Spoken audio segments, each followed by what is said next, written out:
Some people cancel plans and feel relief, not guilt. They sit alone in a quiet room and feel more alive than they ever do in a crowded space. And yet, they spend years wondering if something is wrong with them. If that sounds familiar, stay with me. Because what you're about to hear might be the most honest explanation you've ever received about who you actually are. Emotional introduction. Here's something most people never talk about. There's a certain kind of person who genuinely loves other people, but needs to escape them to survive. They are not cold. They are not antisocial. They are not broken. But the world keeps treating them like they are. People say things like, "You're so quiet," or "Why don't you come out more?" or the classic, "Are you okay? You seem distant." And deep down, that person smiles and says, "I'm fine," while quietly counting the hours until they can go home, close the door, and finally breathe again. Psychology has a name for what's happening inside these people, and it goes much deeper than introversion. It's about how their nervous system works, how their mind processes the world, and why, for them, solitude isn't loneliness. It's medicine. A psychological explanation. Here's what most people misunderstand about people who need a lot of alone time. It's not that they hate people. It's that people are expensive. Think about it. Every conversation requires energy. Every social situation demands something. Reading the room. Choosing words carefully. Managing emotions, theirs and everyone else's. Responding at the right moment. Laughing at the right time. For some people, this happens automatically, almost effortlessly. But for the kind of person we are talking about today, the one who needs real, deep, uninterrupted solitude, all of that costs something. It drains a battery that doesn't recharge in a crowd. It only recharges in silence. And here's what psychology suggests about why that is. These people tend to have more sensitive nervous systems. Their brains process experiences more deeply. They notice more. They feel more. And that depth of processing, while it's actually a sign of higher awareness, means the world is simply more intense for them than it is for others. Now let's talk about the signs. Because if you're one of these people, you'll recognize yourself in every single one of them. Sign 1. You feel drained after socializing, even when you had fun. This is the one that confuses people the most, including themselves. You go to a birthday party. You laugh. You connect. You genuinely enjoy parts of it. And then you get home, and you collapse. Not because anything went wrong. Not because you're depressed. But because being there required so much of you that your mind and body need hours, sometimes days, to recover. Most people don't realize this is a nervous system response, not a personality flaw. When you process social experiences deeply, you're not just having a conversation. You're analyzing tone, tracking emotions, absorbing energy, monitoring your own reactions. That's exhausting work.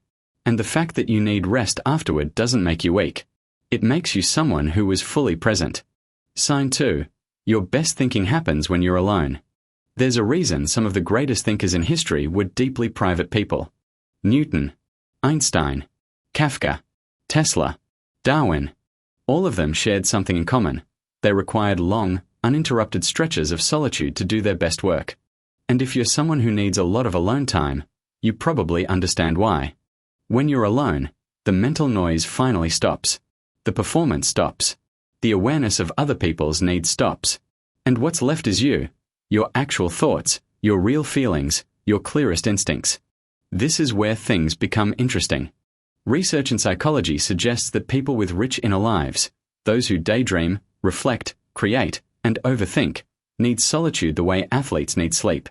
It's not optional. It's recovery. And without it, everything starts to fall apart. Focus, mood, creativity, patience. Sign 3. You're highly selective about who gets your time. People who need a lot of alone time don't give it away easily. Because they understand, instinctively, that time with others costs them something. So they become very, very careful about who they spend it on. This can look like being picky, or distant, or even a little cold.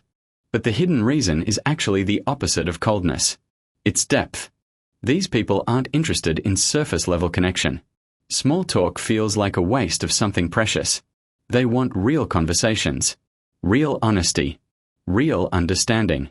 And when they find it, when they find that person or that friendship, they give everything. The selectiveness isn't rejection. It's protection. And underneath it is a quiet hunger for something most people never offer: genuine connection. Sign 4. Overstimulation hits you harder than most people.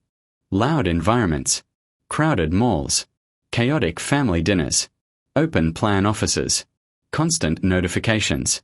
For the average person, mildly annoying. For you, genuinely overwhelming.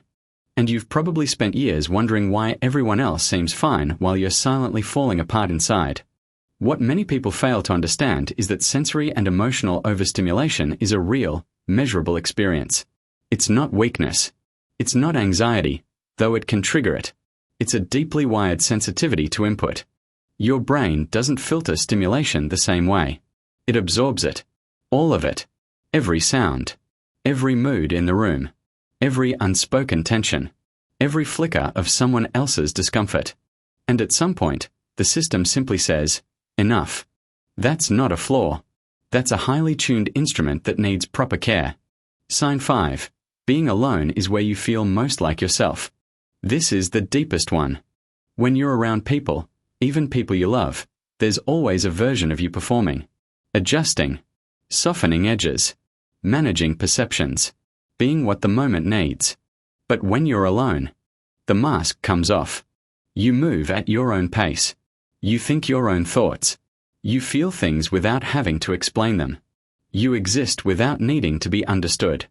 And that feeling, that quiet, private freedom, is something you protect fiercely, because it's the only place where you feel completely, unguardedly real. Psychology calls this psychological autonomy, the deep need to exist on your own terms.